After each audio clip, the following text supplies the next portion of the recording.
We're going to look at the gas laws multiple choice review. We're starting oddly enough with number 18. So 18 is a good one to remind us some of the basic principles. One is no matter what we do, I'm not even reading the question yet, but whenever we have a gas law problem, remember we don't use degrees Celsius.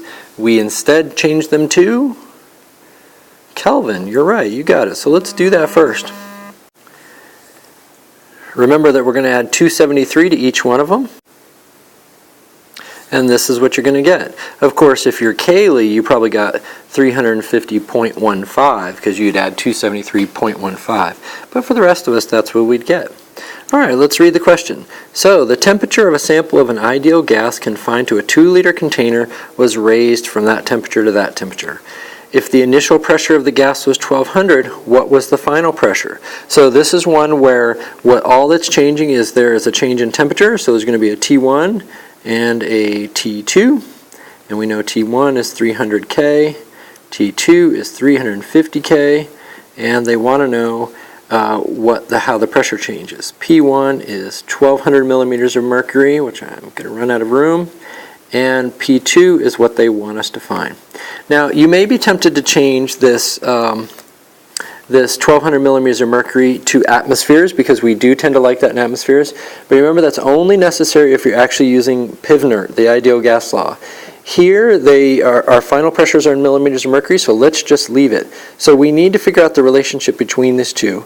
And remember, one of the great ways of doing that is you can either say start with the combined gas law, which is PV over T equals PV over T, and get rid of whatever's constant, and volume is constant here. So our final gas law is going to be P1 over T1 equals P2 over T2. That's probably the quickest way to deal with it. If you just have a change in pressure, volume, or temperature, the combined gas law is the way to go. All right, then we're going to plug in our numbers. There are plugged in numbers, and then we got to do this math without a calculator. So I'm going to say 12 divided by 300 is 4, and that simplifies things a little bit. And then obviously we're going to have to multiply 350 times 4. Well, I know 300 times 4 is 1200, and it's going to be a little bit more because of the 50, so I don't think it's going to get up to the 2400. I think the answer is probably going to be C. On number 19, they say we have a sealed container, so we're imagining a no leaks, can't get out. Contains 8 grams of oxygen and 7 grams of nitrogen. The gas is kept at a constant temperature and pressure. Which of the following are true? So the volume occupied by oxygen is greater than the volume occupied by nitrogen. Now you might be tempted to say, well, I should convert this to moles, and if I get it to moles, can I then do PIVNERT to get to volume? But you'll notice that the odds of these two having the same amount of gases is not very good. So you might be tempted to think that there would be a difference in volume. But you remember that let's say that the black dots are oxygens. Let's say there turns out to be more oxygen than nitrogen. It won't make a difference while they may exert a different partial pressure. Remember, gases fill the container to the edge, and so there will be no difference in the amount of volume that they occupy. So we're looking for one where it says the volume occupied by oxygen is equal to the volume occupied by nitrogen. So the answer should be B. Number 20, a mixture of gases. And as soon as they say that, you got to start thinking about partial pressure. Dalton's law of partial pressures. So they tell you have 1.5 moles of oxygen, 3 moles of nitrogen, and 0.5 moles of water vapor. If the total pressure is 700, what is the partial pressure of nitrogen gas? And remember, if we know what fraction of the gas is nitrogen, then we can just multiply it by this number. So let's try that out. And what we're really talking about is we're talking about mole fraction, which is this guy. We want the mole fraction of nitrogen. And so the mole fraction of nitrogen is, well, it's 3 moles of nitrogen divided by the total number of moles. And that looks to me like, let's see, 3, 4.5, 5. About 5 moles. And you notice that, I don't know, it's going to be certainly more than half. 3 out of 5, it looks to me like it's going to be about 60%. Or in this case, 0.6. And if we do 0.6, times 700, well, I don't know, that might be a little bit difficult to do. We know it's going to be more than 350, so we can get rid of a few things. And it looks to me like, actually, that gets rid of everything. The answer's got to be D then, because 0.6 times 420 is going to be, 0.6 times 700 has got to be 420. 21 is another sort of partial pressure question. A mixture of helium and neon gases has a total pressure of 1.2 atmospheres. If the mixture contains twice as many moles as helium, so let's sort of remind ourselves of that. There's got to be twice as many moles of helium as there is neon. What is the partial pressure due to neon? Well, together they're going to be 1.2 atmospheres. And you remember that means that sort of 1/3 of the pressure has to be due to neon, because its mole fraction would be 1 out of 3. That would be a good way to do it. Mole fraction equals 1 out of 3. So 1/3 of 1.2 is probably 0.4. So 0.4 atmospheres of the pressure is due to neon, and the other 0.8 is due to helium. So I think C is going to be the answer there.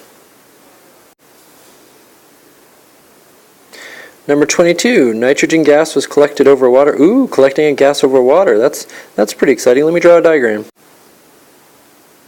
Alright, so you remember that the device we used on lab day to do this exact thing was called a eudiometer tube. It was a tall glass tube, really long, almost looks like a burette, but it has a closed end at the top. And we did our reaction down here and bubbles came up through. And you remember the principle is whatever gas you're collecting, and in this case they're doing nitrogen. I think we did hydrogen on the day we did the lab. Whatever gas you're collecting will displace the water and push it out. And you can determine how much volume you actually recovered by just measuring, looking at the graduations on the side. So, but to remember that we can't assume that all the pressure in here is due to the nitrogen. There's also little bits of water that come from the liquid below. You get a little water vapor. And remember, the idea is that we have to subtract out the water vapor. So nitrogen gas was collected over water. If the vapor pressure of water is 23 millimeters of mercury and the total pressure in the container is 781, so this is 781 total, what is the partial pressure of nitrogen? Well, that's pretty easy. All you got to do is subtract 781 from 23 and you should be able to get the answer. And my calculations say that it's going to be 758, so it should be D. By the way, you may be thinking, did Jones very lazily just go get his calculator and do that? You are correct, but you are practicing for the AP test, so I need you to practice these with no calculator. Now, in 23, they want to know what the identity of the gas is, and they give us some measurements up here. You know, I have a sneaking suspicion, I don't know this, we're going to see in a second, but I have a sneaking suspicion that if we knew the molar mass of these gases, we could figure out which one it is. And so, remember, molar mass is grams per mole. That's what molar mass or molecular weight is. And they already give us grams, it's 22 grams. All we'd have to do is figure out how many moles there are. And they give us some information, and you notice that if we use PivNert, we might be able to figure out the moles. All we have to do is know what the pressure, volume, R, the gas constant is, and T.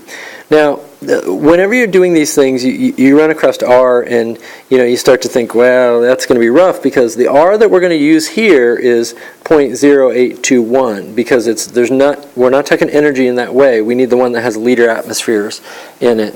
So, but the problem is it can be difficult to do that in multiple choice. Almost always in these kind of problems, they're relying on, if it's at STP, 1 mole of stuff equals 22.4 liters. So a mole will take up 22 liters. Well, here we only have 11 liters of gas, which means that must mean that 11.2 liters is half a mole. So we know that the number of moles is 0.5. And then from there, we get to do a little bit of trying to figure out what the number is. And you remember, if we were doing 22 divided by 1, it would be 22. 22 divided by 0.5 is going to make it a bigger number, and it's probably going to be twice as big. And so it turns out to be 44 grams per mole. And if you know that, then it's simply a matter of figuring out what the molar mass of each one of these is. And I have a sneaking suspicion the answer is A.